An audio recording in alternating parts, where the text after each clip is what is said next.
Brought to you by Golf Pride. A very good morning and welcome into Morning Drive. Anna Whiteley with you, delighted to be alongside the team, Damon Hack, Paige McKenzie and Robert Damron. Well, it was a big day for decision making in the game yesterday, so let's get you caught up to date with all the latest news on a Thursday as the International Golf Federation and the International Olympic Committee have announced adjustments to the qualifying system for the Tokyo 2020 Olympic Games.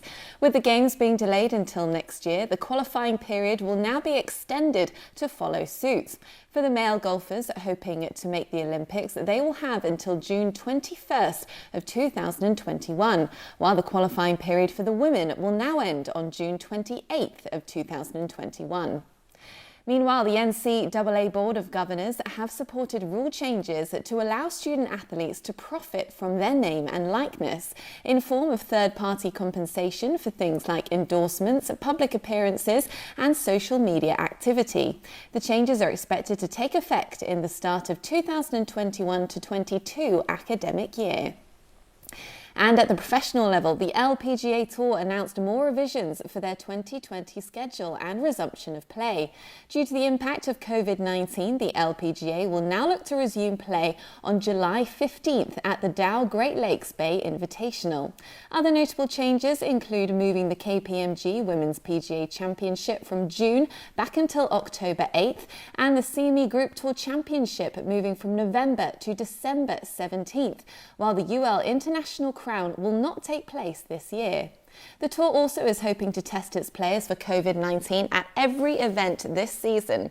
LPGA Commissioner Mike WHAN joined Golf Central yesterday to discuss the reasoning for these new schedule changes. By moving Walmart and KPMG later in the year, we're able to start essentially a month later and not affect any starts or the number of total tournaments we're playing. So it seemed like a pretty easy decision to make. Obviously, things are starting to get better, but not quite, in the go mode. So buying an extra month right now seems like a safe way to go. If we can get started in Midland, Michigan with Dow in mid-July and play literally until December 20th this year, we still got quite a bit of money, $57 million up for grabs. We're going to raise some purses, so we're going to play for an average of $2.7 million per event, which would be the highest per event purses we've ever played for. So there's still a lot of good news as long as we can sort of get clear of this virus and get playing in July. We'll be COVID testing. We'll be doing daily temperature thermoscans, probably with facial recognition, so no contact. You just walk by the locker room, look at an iPad, and it'll recognize who you are and what your temperature is for the day. So could we be ready for testing by mid-June? Maybe. Do I feel comfortable we'll be ready by mid-July? Very comfortable. So guys, a lot to break down here from what we might be seeing from the LPGA Tour for the rest of the year. Paige McKenzie, what is your biggest takeaway from the changes that we've seen? It really is a season of feast or famine. Obviously, we've been in this situation where there's no events. It's probably the longest amount of time for most of these players to be out of competition. Even when you consider Jin Young Ko and Sung Hyun Park, the world number 1 and number 3, haven't even teed it up this season. So they haven't played since last January, over 7 months. And then we're going to hit a series of events where we're back to back to back until November. This is the first time ever in LPGA history you've had so many weeks without a natural weeks off. Typically on the LPGA schedule, they take weeks off for men's majors and some of the bigger events that compete with them. That is not going to be the case this year. So everybody is going to be schedule managing for the remainder of this season once they get started. Yeah, managing your schedule is going to be different. Well, let's be honest, everything's different for every tour this year. Everything's going to be a bit of a struggle to find your own way and try to peak at the right times. But the one great thing that I heard about the LPGA and their new schedule is that increase of purses. It's great to see. It's great to see tournament sponsors that their tournaments dropped out still helping out some of the other tournaments.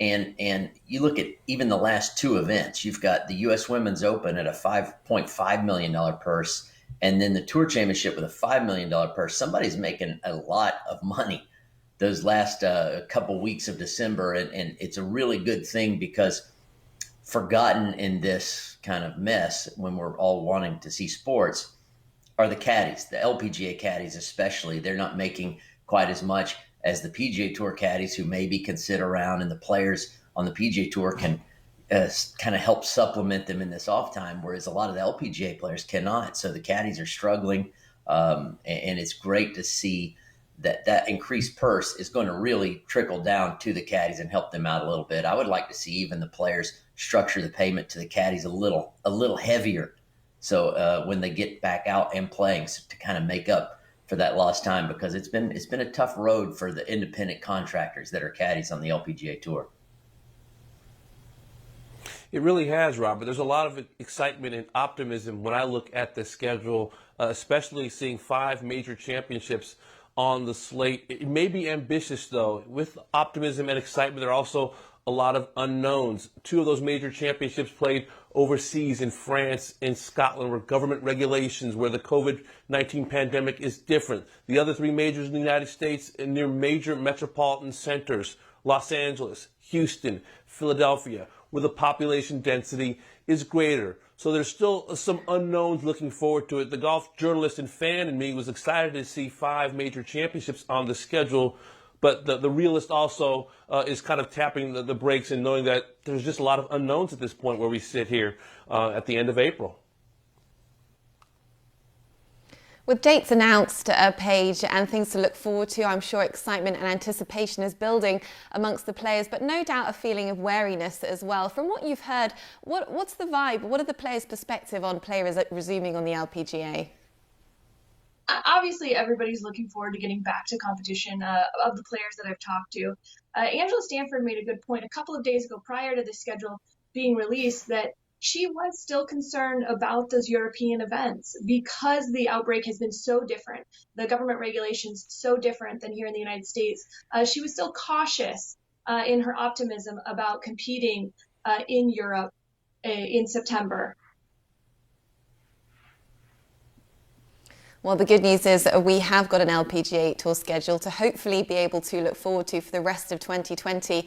And as you say, it's going to come thick and fast, and we can't wait. But let's turn our attention over to the PGA Tour champions, because they also announced a rescheduling for the remainder of 2020 yesterday, as they will not resume play until July 31st with the Allied Challenge, and will play 13 tournaments in 15 weeks to round out their season. Other notable changes include sliding the Bridgestone senior players from July back until August, while they decided to cancel the Dick's Sporting Goods Open. Our Todd Lewis caught up with PGA Tour champions president Miller Brady to discuss how these changes will impact some of the biggest names on the senior circuit.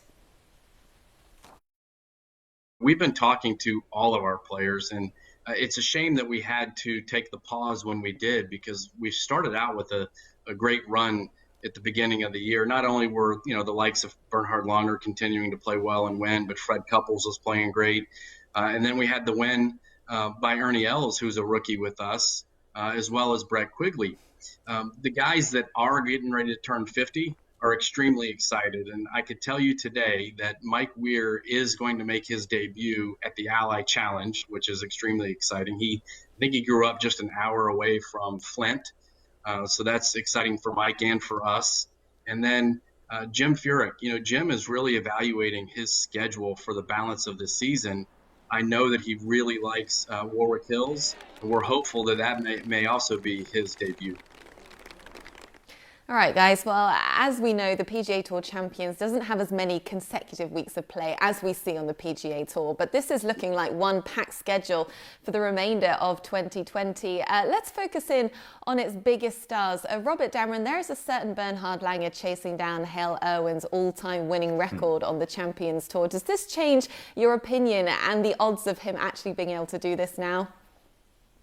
No, of course it does. Time is not on Bernhard Langer's side, even though it seems like it has been for the last 100 years or so. But it's just a bridge too far for him right now to win all those tournaments with the great, great players coming out. He's got to win 4 to tie. You see that 5 to pass him up. But something that it's not just the great players coming out, the fact that the fields keep getting stronger and he doesn't get younger. The last 4 playoffs he's been in, 2 in 2018, 2 in 2019, he's lost. this season when it started. He was playing fantastic golf. He did get a win in Tucson, but he also had at Mitsubishi, at Morocco, and at Chubb, he had a real good chance to win, and he had his worst round on Sunday. He did end up T6, T5, T3. Those are great tournaments, but he needs wins, and time is running out. It's just a long, long way to go when you're staring at your 62nd birthday. It is, but they haven't canceled the season. They're still going to be teeing it up. Bernhard Langer did win already this season, as you pointed out. So I would just consider it a speed bump. It is not a stop sign. I am still optimistic that Bernhard Langer can get this done. Speed bump. Wow, Paige, you are optimistic indeed. I tell you what, guys, no one's won on PGA Tour Champions beyond the age of 63. Bernhard, of course, turned 63 in August. I just don't see it happening. I've thought it could happen, but my percentage as the days have gone on, the weeks and months, has continued to wane and drop. I just think with the quality of players already out there, Retief Goosen, Ernie Els finding comfort a winner already, Scott McCarron, and as Miller mentioned in that sound, new players coming out, KJ Choi, Mike Weir, Jim Furyk, Phil Mickelson, if he wants to, though we don't think he's going to play very much, maybe outside of a U.S. Senior Open. I just think it's too big of an ask. A wonderful career. It's going to fall just a little bit short, I believe, to HALE IRWIN.